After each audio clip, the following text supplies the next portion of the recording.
Herkese merhaba. Yine çok sevilen, çok bilinen, birçok modelin yapılışında kullanılan tığ işi bir motif hazırladık. Altıgen motif, Afrika menekşesi motifi. Böyle daha önce bebe yününden bebek battaniyesi örmüştüm. Yine pamuklu ipler de kullanabiliriz, akrilik ipler de kullanabiliriz. Bebek örgülerinde daha sağlıklı ipler tercih edebiliriz. 9'a 9 olarak örmüştüm. Şöyle bir tam motifi var. Bir de aradaki boşlukları doldurmak için iki motifin arasına gelen yarım motifi var. Şimdi zaten daha önce de görmüşsünüzdür. Bu güzel motifin yapılışını öğrenelim. Böyle tek olarak örüp son turda kirpikler yaparak bardak altlı olarak da kullanabiliriz. Motifime ilk rengimi alarak başlıyorum. Burada da renklerle istediğimiz gibi oynayabiliriz.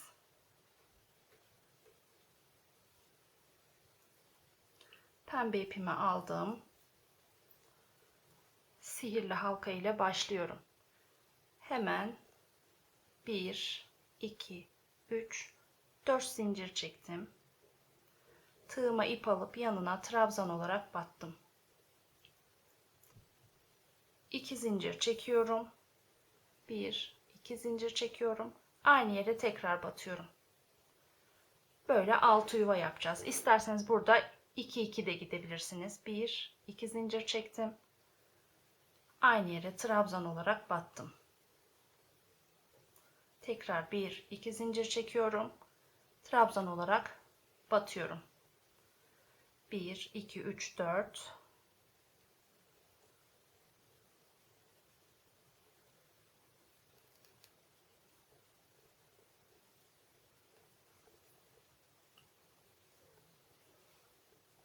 1 2 zincir çektim.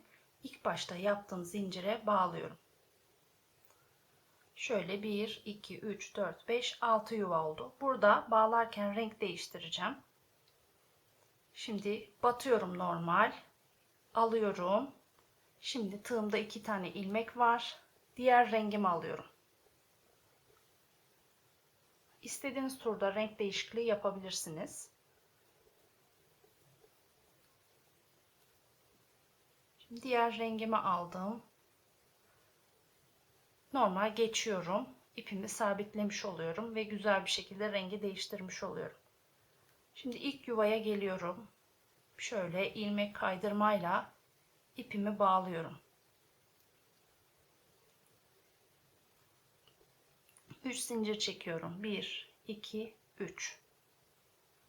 Yanına hemen bir trabzan daha yapıyorum. İlk yuvaya 2 trabzan yapmış oldum. Hiç ilmek almadan, yani tığıma ip alıyorum, zincir falan çekmeden yandaki yuvaya atlıyorum. Buraya 2 trabzan yapıyorum.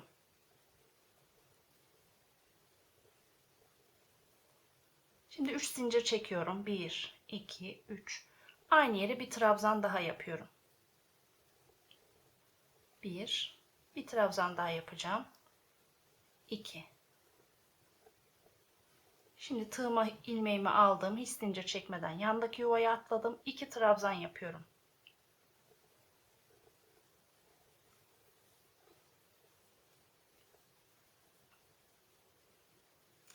1 2 3 zincir çektim. Aynı yere batıp 2 trabzan daha yapıyorum. Alttan da iplerimi yürüterek saklıyorum. Hemen yandaki yuvaya atlıyorum. 2 trabzan yapıyorum. 3 zincir çekiyorum. Aynı yere 2 trabzan daha yapıyorum.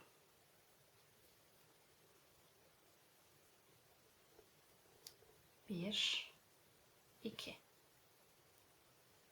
Yandaki yuvaya geldim. 2 trabzan yaptım.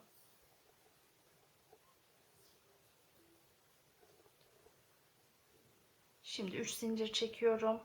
2 trabzan daha yapıyorum.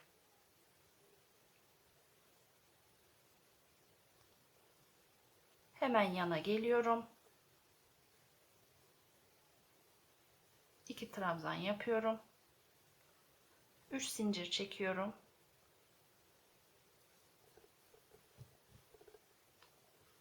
İki trabzan daha yapıyorum.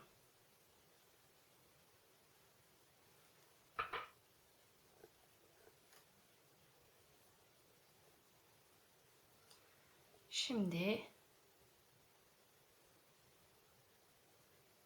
hemen şu yana gelip iki trabzan yapıyorum.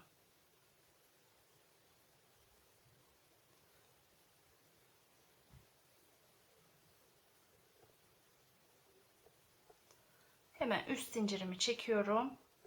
Başta yaptığım zincire bağlayarak bu turu tamamlıyorum.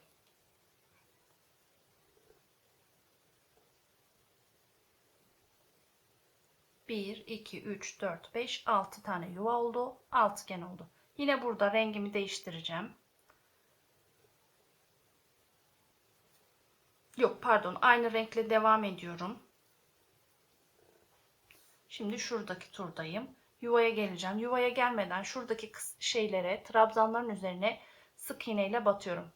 1, 4 trabzan olduğu için 4 sık iğne olacak. Şurada biri burada olduğu için şimdi 3 tane yapıyorum. 2, 3. Yuvaya geldim. Bir sık iğne yapıyorum. Hemen şuradan örneğime de bakıyorum. 1, 2, 3, 4, 5. 5 tane trabzan yapıyoruz. 1, 2, 3, 4, 5. Şimdi aynı yere tekrar sık iğne ile batıyorum. İlk yaprağım böyle oluştu. Şimdi 4 tane trabzan üzerine tepelerine batarak 4 sık iğne yapıyorum. 1, 2, 3, 4. Yuvaya geldim.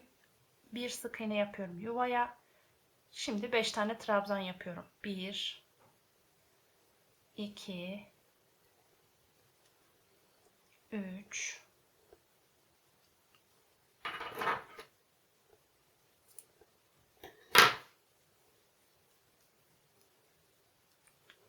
4, 5. Şimdi aynı yere bir sık iğne yapıyorum. İkinci yaprağımı yaptım. Şimdi yana geçiyorum. Trabzanların üstüne batarak 4 sık iğne yapıyorum. 2, 3, 4. Hemen yuvaya bir sık iğne yapıyorum. Ardından 5 trabzan yapıyorum. 1, 2, 3, 4, 5.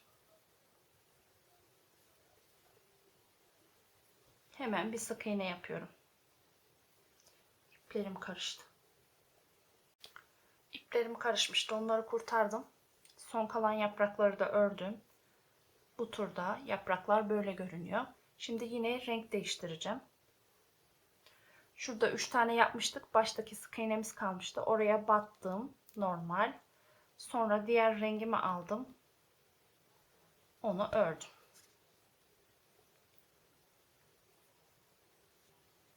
Şimdi rengimi de değiştirmiş oldum.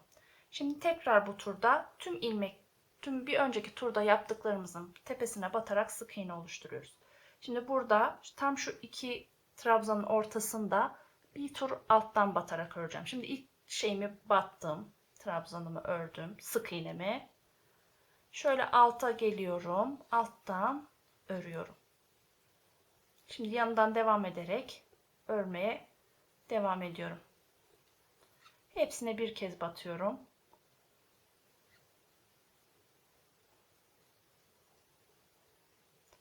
Kırmızı mavi renklerde Çini deseninde çok güzel Afrika çiçeği motifleri örebiliriz.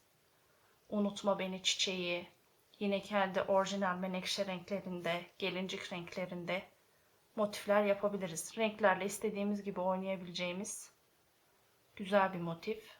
Örmesi de kolay. Yarım iplerle de renkleri örebiliriz.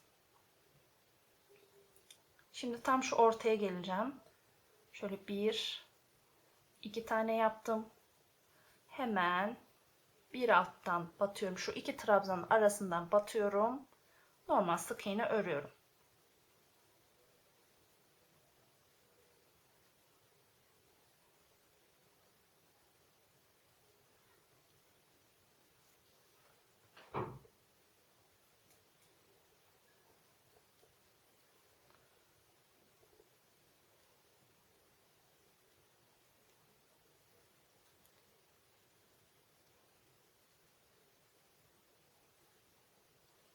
Şimdi bir orta kısma geliyorum yine. Ortaya geldim. İki trabzanın arasından batıyorum. Sık iğne örüyorum. Battaniyeler, hırkalar, yelekler, puflar, oyuncaklar. Her şeyi örebiliriz bu motifle.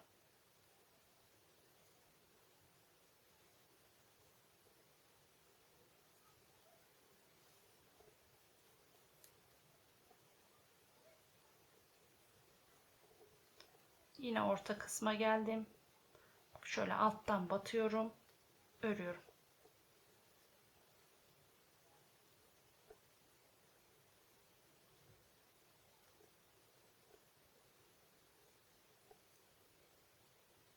Her bir sık iğnenin trabzanın üzerine bir kez batıyorum.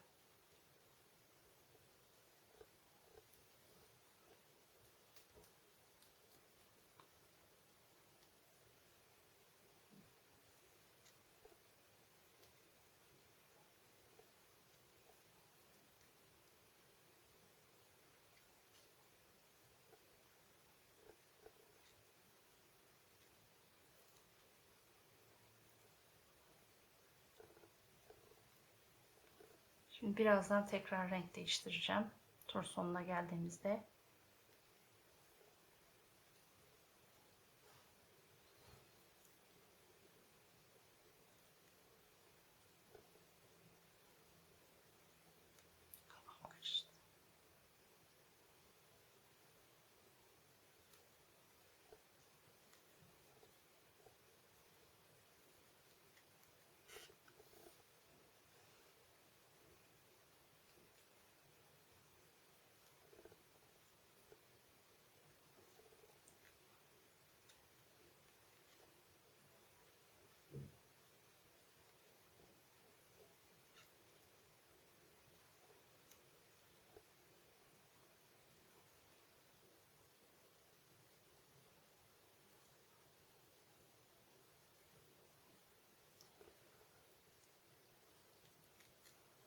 Son kısma geldiğimde ilmek kaydırmayla bağlıyorum burayı.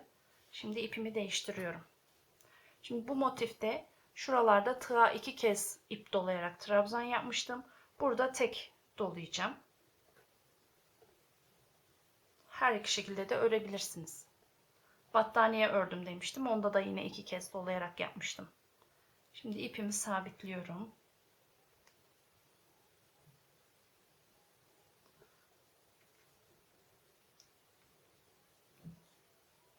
Şimdi 3 zincir çektim.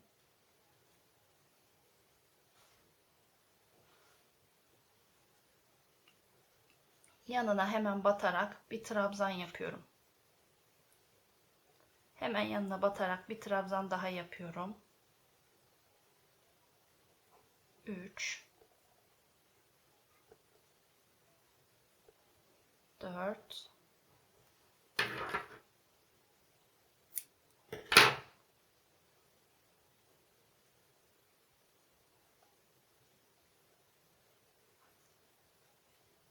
Şöyle 5 tane oldu. Tam şu mesela şurada tepe kısmına gelmiş olacağız. Pardon, şuradayız. 5 tane yaptık. 2 zincir çekiyorum. 1 2 zincir çekiyorum. Bir tane hemen yanına geçip bir 5 trabzan daha yapıyorum.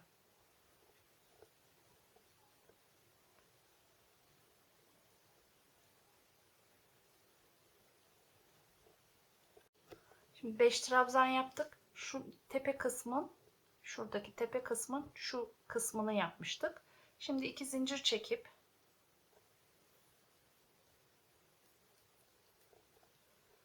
bir, iki, elinizin sıkılığına göre hemen yanından batarak devam ediyorum. Bir 5 trabzan daha yapıyorum. 2, 3,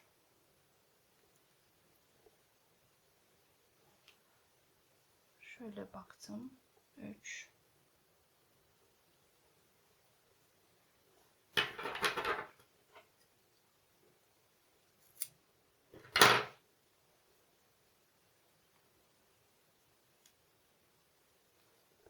4,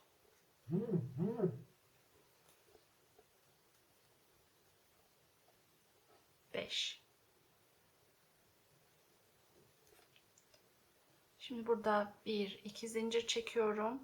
Yanından devam ederek 5 trabzan yapıyorum. Bir tane atladım. Şöyle bir tane atladım. 5 trabzan yapacağım. 1, 2, 3, 4, 5. Şimdi 1, 2, 3 zincir çektim. Biraz önce 2 çekmiştim şurada. Biraz gerdi. Şimdi bir tane atladım. Diğerine geliyorum. Yok, atlamadan yapacağım. Olmadı. Hemen yanından devam ederek 5 trabzan yapıyorum. Yani bu kısımda şöyle görünüyor. Şimdi yandaki altıgen dilimlerinde şöyle 5 trabzan, 2 zincir, bir tane atlıyorum yanına 5 trabzan. Tam tepeye geldim. 5 tane yapmıştım zaten. 2 ya da 3 zincir. Hemen yanından devam ederek örüyorum. Motifin yapılışı bu şekilde. Burada trabzan yapmadan son kısma kirpik yaptım. Yani 3 zincir çektim. Sık iğnenin tepe kısmına battım. Böyle bir bardak altlığı ördüm.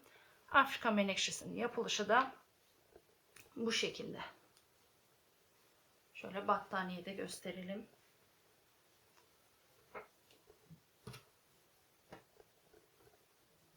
Tam yuvarlak motifin, altıgen motifin yapımı bu şekilde. Motifin tamamladığımızda böyle görünüyor. İstersek bunu kareye de çevirebiliriz. Şimdi 4 köşe oluşturacak şekilde. Şimdi aralara sık iğneler, trabzanlar ekleriz. Aynı yere 2 kez batarak köşe oluşturabiliriz ve kareye çevirebiliriz. Tam motif böyle görünüyor. Yarım motifi de şöyle yapıyoruz. Yani diğerinde 6 yuva vardı. 1, 2, 3, 4 yuva yapıyoruz. Dönüyoruz. Diğer kısımlarını aynı şekilde örüyoruz. Böyle görünecek. Yarım motifte. Sonra eğer motifi kareye çevirirsek zaten yarım motife ihtiyacımız olmayacak ama bütün örersek, yani altıgen şeklinde örersek motife yarıma ihtiyacımız olacak. Yine motifleri birbirine iğneyle dikebiliriz. Son turda sık iğnelerle birleştirebiliriz. Yine tığ motif birleştirmenin de birçok yöntemi var. Kolay gelen tekniği kullanabiliriz.